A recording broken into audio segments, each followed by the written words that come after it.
The plane's engine is already running, and you've been sitting here for 11 minutes, not because anyone asked you to, but because the photographer who will ask you to bow and look serious isn't ready just yet. In your left pocket, folded 3 times, is a letter written to your mother. You couldn't write the truth. You wrote only as much as she could bear. You are 22 years old. In 4 minutes, you will sacrifice yourself for your country. And right now, the only thing on your mind is the resonance of her voice saying your name on an ordinary morning in an ordinary kitchen a lifetime ago. This is your story. The sky above the Kanoya Air Base is the color of old steel, and this year, the cherry blossoms bloomed early. You noticed them 3 days ago while walking to the mess hall, and you thought to yourself, I won't get to see them fall. Then you ate your rice and said nothing, because some thoughts are too heavy to be spoken aloud without breaking something that still needs to endure. Your name is Kenji Murakami. You are from Osaka, from a narrow street that smells of rain and machine oil, a place where your father repaired bicycles with that quiet precision he applied to everything in his life, and where your mother made miso soup at the exact same time every morning. The specific sound of that pot, that kitchen, that ordinary morning, that is what you keep turning over in your mind, right here, in this cockpit, on this runway, on this specific April day in 1945. Outside, one of the ground crew members is wiping the nose of your plane with a cloth. He looks about 50, his movements slow and deliberate, as if he were touching something precious, rather than something meant to be destroyed. You watch him through the scratched canopy glass and think, he has already said goodbye to hundreds of us, and yet he is still here, still doing his job, still wiping the glass. You don't know his name. During the 11 minutes you've spent sitting in this cockpit, it occurred to you 3 times to ask, and all 3 times you realized it was already too late. It is the kind of too late that tells a true story about how you lived. Your plane is a Mitsubishi A6M0. A single 250-kilogram bomb is fixed beneath the fuselage. Just enough fuel to reach the American fleet, and no more. Not because they miscalculated, but because a return journey was never part of the plan. The briefing officer explained this to you with great care, using words like transformation, threshold, and becoming, as if the right language could alter the very shape of the thing itself. You nodded. You bowed. You thought of your mother's kitchen. The man from the ground crew folds his cloth, stuffs it into his pocket, and looks up through the canopy at you. He doesn't smile. He doesn't bow. He simply places one hand flat, briefly, and with a weight that has nothing to do with force, onto the nose of your plane. Then he walks away, and that small gesture, that single wordless act, becomes the greatest kindness anyone has shown you in weeks. You feel it flowing through you, like something warm in cold water. The radio crackles. It is the squadron commander's voice, stripped of everything unnecessary, sounding exactly as a man's voice does when he has spoken the same words over and over. Learning that ceremony only makes things harder. Prepare for takeoff. Wind from the southwest. Visibility clear. Target coordinates confirmed. You place both hands on the controls. The sound of the engine shifts beneath you, growing deeper, more certain, and the entire aircraft vibrates in a way that no longer feels mechanical. It feels almost like anticipation or grief, and you can no longer tell the difference between the two. The runway stretches out ahead of you, a very ordinary piece of concrete, cracked in 2 places, and in one of those cracks, a tiny weed is growing green, unhurried, completely indifferent to everything happening around it. You look at that weed, longer than makes sense. You think, something chose to grow here, in this specific crack, on this specific runway, on this specific morning. You think, I hope no one pulls it out. Then, you release the brake. You were 7 years old when you saw a plane for the first time. Your father had closed the bicycle shop early that Sunday, something he almost never did, and without explaining why, he took you to the edge of the city, to a place where the land flattened out and the sky widened into an uninterrupted expanse. Your father was not a man who explained things beforehand, and being with him, you had learned early on to simply follow and trust that the destination would justify the silence.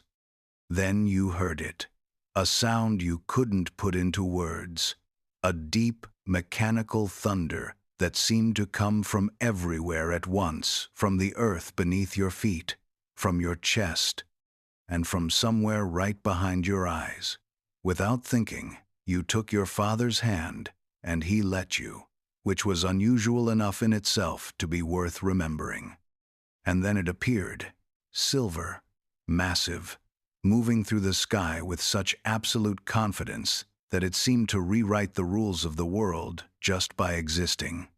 You watched it until it vanished from sight, until nothing but the sound remained, and then that sound too faded, leaving behind only that ordinary sky blue, empty, and suddenly, permanently inadequate. You looked up at your father.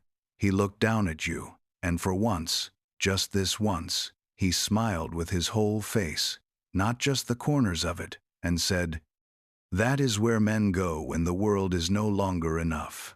You never forgot that. Not the plane, not the sound, not the sky. But you never forgot the way he said it, like a man describing a place he had always wanted to go but realized he could never reach. You were not a remarkable student. You were slow to grasp mathematics. History required effort. But anything with an engine, anything mechanical, driven by controlled combustion and engineering purpose, that you understood instinctively, completely, from the inside out, without needing it explained, the way other children understood stories. When you were 12, you built a Model 0 from a kit your uncle sent from Tokyo. You spent 3 weeks on it, and when a wing broke during assembly, you cried, not out of frustration, but from a feeling closer to the grief of someone realizing that once certain things are broken, they need more than glue to become themselves again. Your mother found you at the kitchen table at midnight, holding the 2 pieces, and she sat beside you and handed you the glue without saying a word, because she always knew when words were the wrong tool. By the time you were 14, Japan was already at war, and you knew it the way children know big things piecemeal, from adult conversations that cut short when you entered the room, from that new silence at the dinner table, and from the way your father listened to the radio every evening, with an expression that gave nothing away and yet told everything. You read everything you could find about the Navy air groups, the pilots, and the planes, keeping photos cut from newspapers in a box under your bed, not the way a child hides treasures, but the way a person protects evidence of what they intend to completely transform into. When you were 16, a pilot visited your school. He was perhaps 25, and he wore his uniform the way some people wear garments, custom-made for their bodies. He spoke of service, of honor, and of the sky. When he finished, the teacher asked if anyone had questions. Your hand was the first to rise, and you asked, "What does it feel like when you leave the earth alone for the first time?" The room went quiet, with that specific kind of silence that falls over a room when a question lands in an unexpected place. The pilot looked at you, really looked at you, the way adults rarely look at children, and said, as if the world finally makes sense, That night, you told your mother you were going to fly. She was washing dishes and didn't turn around. Her hands kept moving slowly and steadily in the water as she said, "I know," just those two words. Spoken toward the window above the sink, they carried the full weight of a mother who had understood something long before you did, quietly and without complaint, waiting for you to catch up to it. Outside, rain was falling over Osaka. The street smelled of oil and wet stone. Somewhere down the block, a bicycle bell rang. Your father was closing the shop late. Everything was ordinary. Everything was safe. You were 16 years old, and the world, for the last time in your life, made sense wholly and seamlessly. At 17, you enlisted, and on a cold morning, your father walked with you to the recruitment office, without saying much, because the streets were narrow, the morning was chilly, and he was never a man to fill silence with words. But at the door, before you went inside, he stopped and adjusted your collar with both hands, slowly, deliberately, with that quiet precision of someone who understands that small adjustments determine everything, like tuning a bicycle chain. He didn't tell you he was proud of you. He didn't say, "Come home." He adjusted your collar, took a step back, and nodded once, and you understood, because you and your father always understood each other.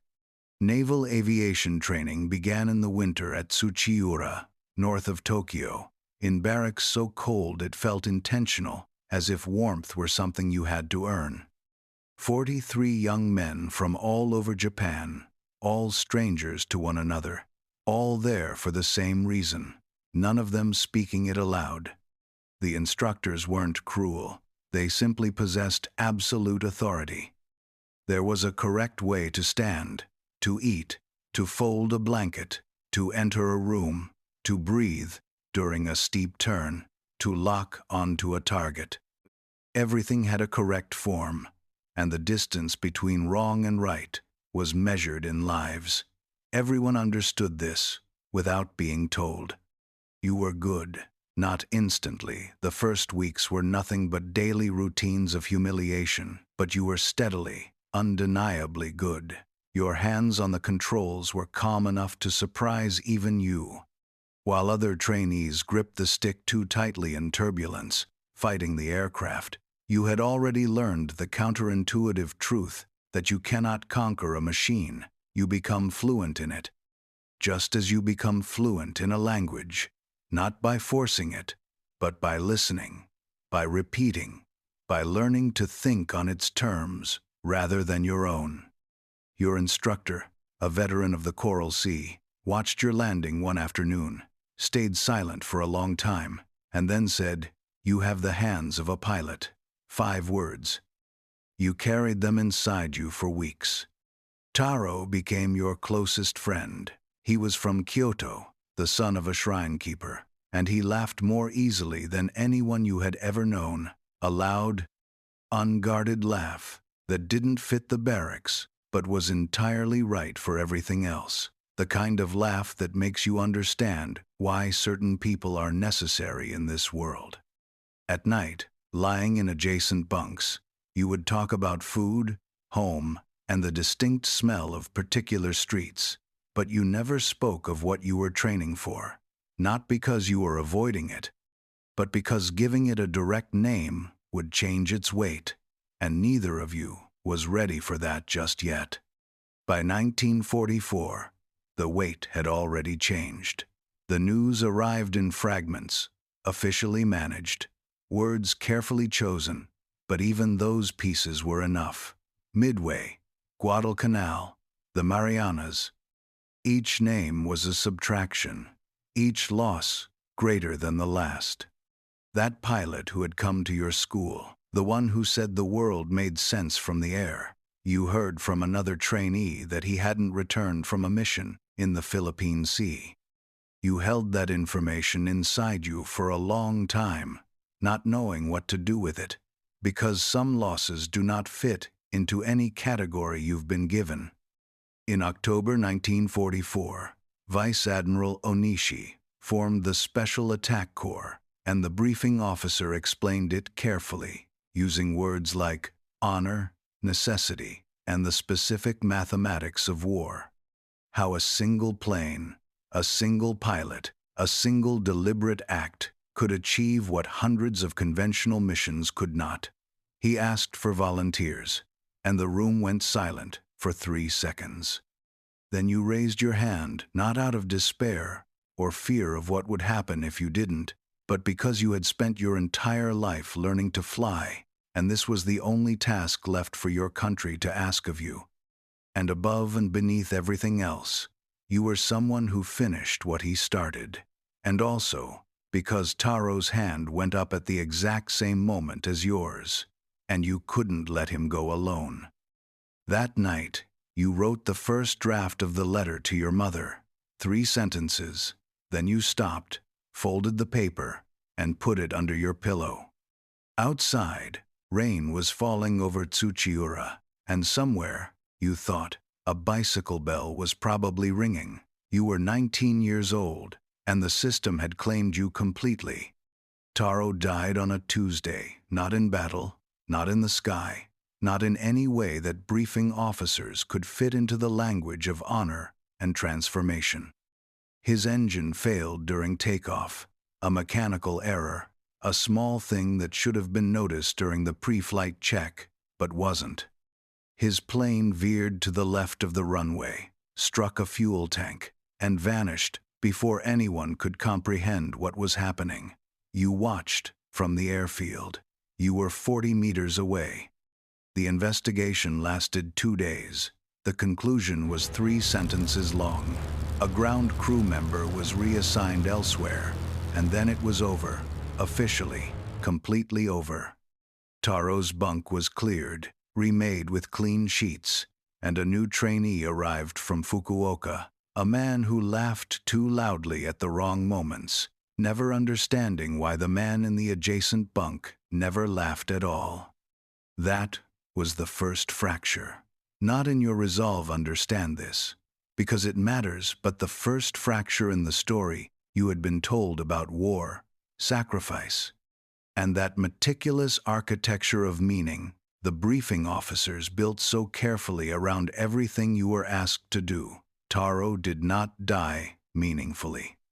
He died mechanically, accidentally, on a Tuesday morning before breakfast, and the world kept turning exactly as it had before. That continuation felt like the most honest thing the war had ever shown you. You flew your first real operational sortie in February, 1945.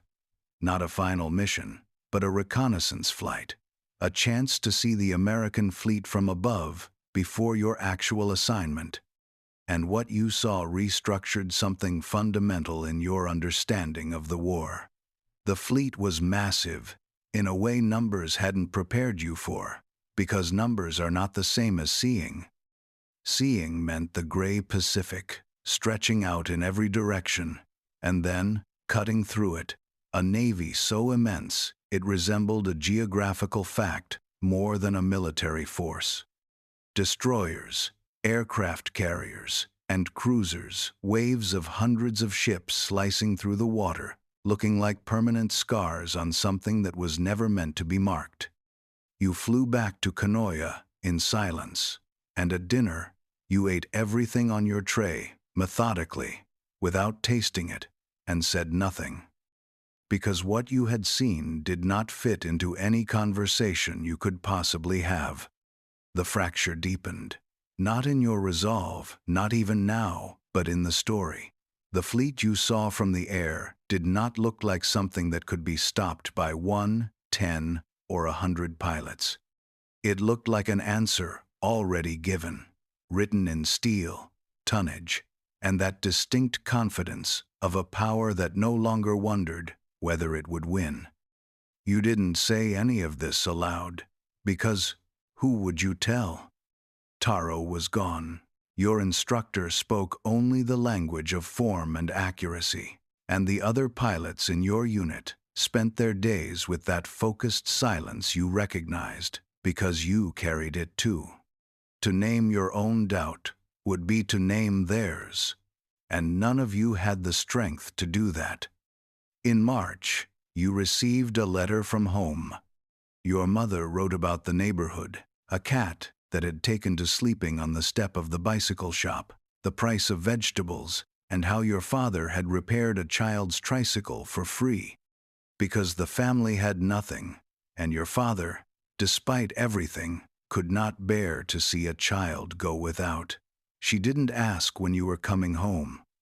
She would never ask that, and the discipline of that silence, the love within that restraint, the specific way a mother chose every day not to ask the one question that would cost you both the most. It broke something inside you that the war itself couldn't reach. You read the letter 4 times. You put it away. You took it out again and read it once more. April arrived, and the cherry blossoms bloomed early. 3 days before your mission, one evening, you walked alone to the edge of the airbase, beside a single cherry tree growing right against the perimeter fence, and stood under it for a long time. The blossoms were already beginning to loosen, and as you stood there, a few fell, drifting down through the still air with a slowness that seemed almost deliberate, as if they understood their own symbolism and had decided to comply with it. In Japan, the cherry blossom has always meant the same thing: beautiful, short-lived, vanishing before you can fully realize it was there. Standing there in the cooling evening air, watching the petals fall onto the concrete, you thought the Special Attack Corps had chosen its symbol well. You reached out and let a blossom fall into your palm. You looked at it for a moment, its 5 pale petals, its impossible fragility, its complete indifference to everything you carried. Then the wind took it, and you returned to your bunk, sat down, pulled out pen and paper, and wrote the final version of the letter to your mother without stopping, without starting over, until the candle melted down and the words ran out, until there was nothing left unsaid. Then you folded it 3 times, put it in your chest pocket, and left it where it has remained ever since. The runway is behind you now. You have been in the air for 23 minutes. The engine is steady, and the sky is the same gray as it was on the ground, never clearer, never more dramatic, or any more willing to tell you something true. Up here, you had halfway expected the sky to be different, perhaps more honest, more willing to meet you halfway on a morning like this, but it is just the sky. And yet, you think, it is exactly as it should be, ordinary, massive, and indifferent, just as the things that outlast us always are. Below, the Pacific is the color of old iron, flat in some places, ridged in others, entirely indifferent to everything happening upon it. You think, the ocean was here before the war, and it will be here after. The thought doesn't comfort you, but it puts things in their place, the way a real thing puts things in their place, even if it isn't gentle. To your left, 2 more zeros hold formation: Hayashi, Fujimoto.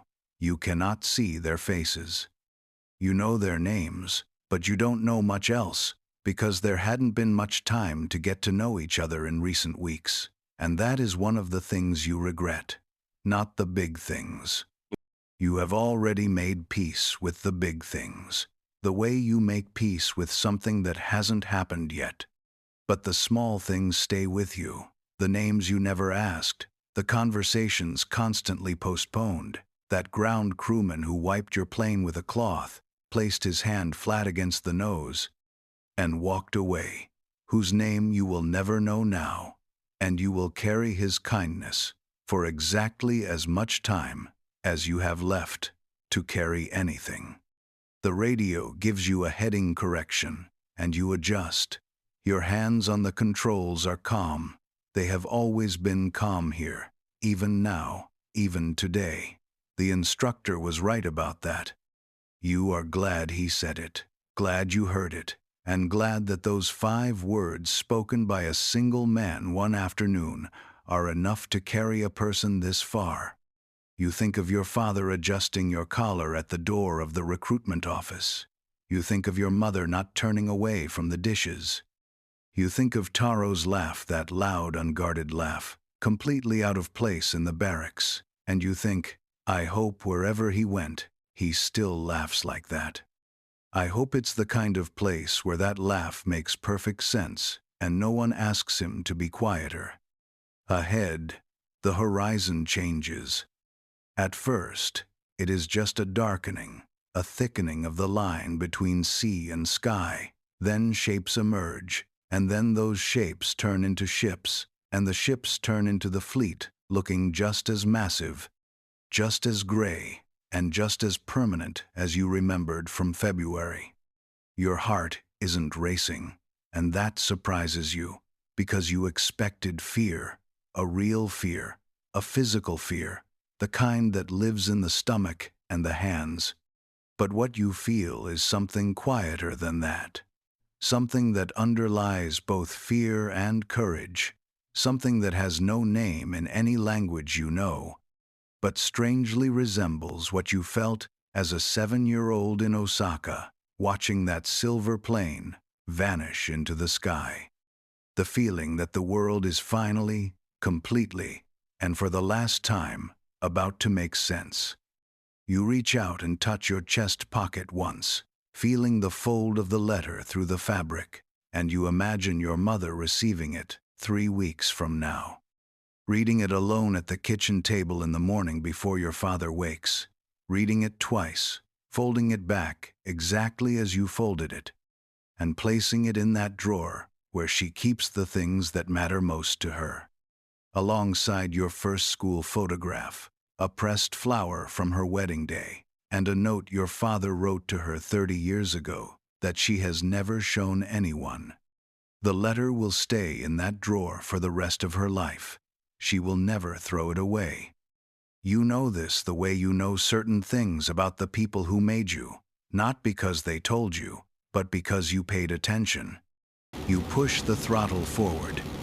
The engine responds deeper, fuller, the entire aircraft vibrating with a purpose so absolute that for a moment it feels exactly like what the briefing officer described, the dissolving of that threshold.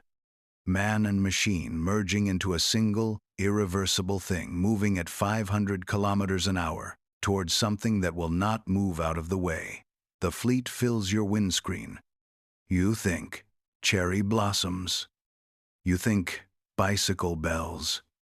You think the best miso soup in the Namba district. And then you think of nothing at all.